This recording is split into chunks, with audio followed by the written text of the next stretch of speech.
Romantyczny zestaw na parapet, w tym odcinku konewka. Ale jeżeli macie ochotę na troszkę więcej pracy, to można sobie zrobić także chustecznik. Bo niestety pracy przy tym projekcie było ekstremalnie mało. Chciałam zrobić coś ambitniejszego i jak zwykle nie wyszło. Na konewkę wystarczy jedno popołudnie, więc zaczynamy. Zaczynam od pomalowania podkładem, bo wtedy farba lepiej trzyma, ale jeżeli nie macie podkładu, to można pomalować konewkę po prostu farbą 2 albo 3 razy. To malowanie zabiera najwięcej czasu, teraz to już będzie tylko z górki. Do projektu wykorzystałam 2 papiery ryżowe. Ten z portretami wykorzystałam już do innego projektu, więc tutaj tyle, ile z niego zostało. Obrazki po prostu wyrywam.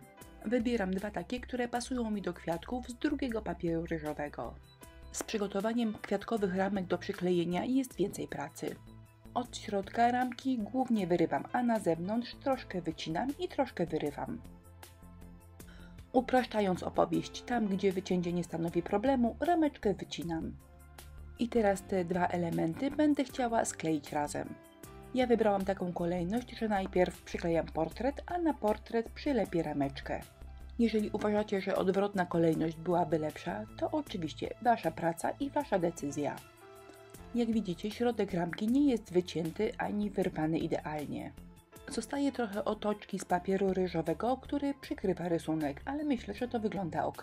A w każdym bądź razie ja się tym nie przejmuję, ponieważ jeżeli ktoś nie wie, że moja ramka jest wyrwana niedokładnie, to zapewne się tego nie domyśli.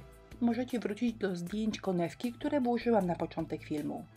Jeżeli wtedy nie zwróciliście uwagi na ten pasztecik, to znaczy, że może tak zostać. Z drugiej strony inna ramka i inne zdjęcie, ale system przyklejania jest dokładnie taki sam. A do przyklejenia używam kleju z werniksem, czyli kleju z dodatkiem lakieru.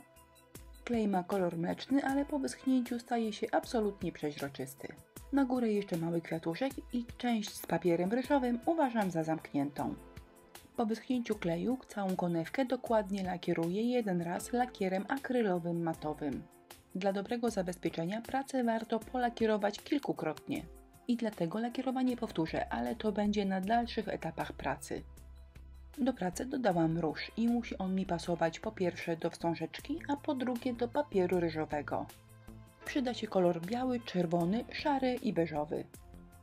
Trochę się namęczyłam, ale kolor może być, pasuje. Moje prace nigdy nie są idealne i powiem Wam więcej, ja do perfekcji nawet nie dążę. Ale rzeczy, które nie wyszły mi idealnie, zawsze staram się jakoś zatuszować.